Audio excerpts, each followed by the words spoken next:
Donc la France est devenue véritablement un centre d'accueil du tiers-monde, en fait, et notamment, aux raisons des 2 tiers et même plus, d'Afrique noire et du Maghreb, et un peu de Turquie.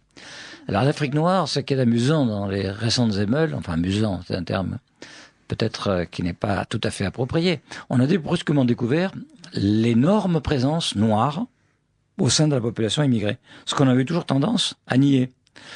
Et on découvre brusquement qu'il y a effectivement une communauté d'origine africaine noire tout à fait considérable. On les a vus tout simplement sur les écrans, en train de mettre le feu, les voitures, ou se livrer à ce genre de facéties.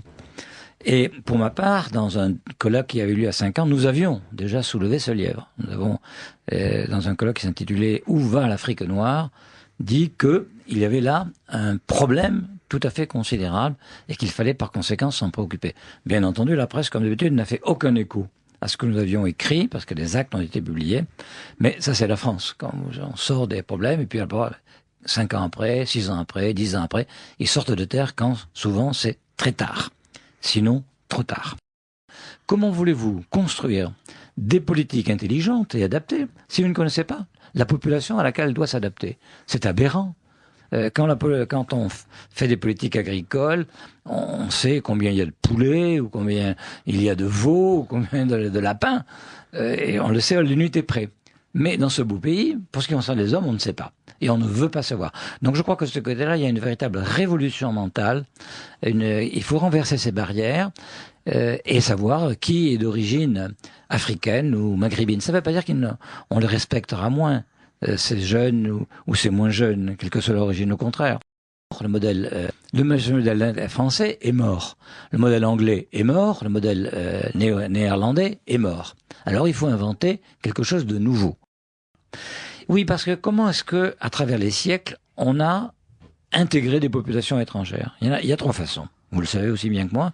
C'est l'école, c'est le travail et le service militaire. On a cassé l'école, on a cassé le travail, on a cassé le service militaire. Bravo. Moyennant quoi, on n'intègre plus.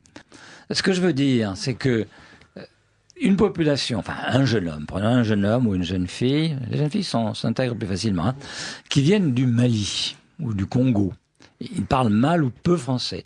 Sa famille s'exprime dans leur dialecte d'origine. Ils sont d'origine musulmane ou animiste, etc.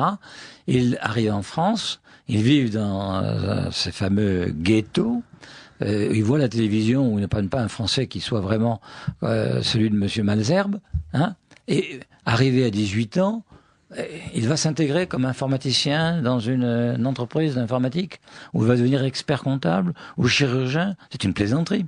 Donc, ce n'est pas le stigmatiser que de dire qu'il a un problème d'adaptation linguistique, culturelle et éducationnelle à la société moderne que veut être la France. C'est même le bon sens.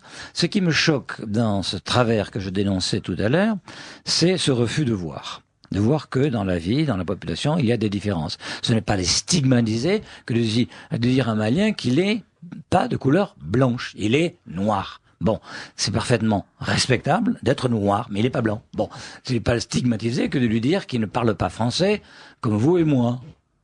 Il parle un français qui n'est pas tout à fait adapté à un recrutement dans une entreprise privée. C'est tout. Encore une fois, il y a eu un préjugé qui a été fabriqué par la gauche et l'extrême gauche depuis des années et qui joue à l'encontre de l'intégration et qui joue à l'encontre des immigrés. D'ailleurs, je vous ferai remarquer que les meilleurs parmi les immigrés, les plus évolués, sont les premiers à dénoncer ce travers, sont les premiers à dire non, c'est pas comme ça qu'il faut s'y prendre. Nous connaissons notre problème, pas vous, messieurs des beaux quartiers ou messieurs de la bien-pensance. Vous voyez ?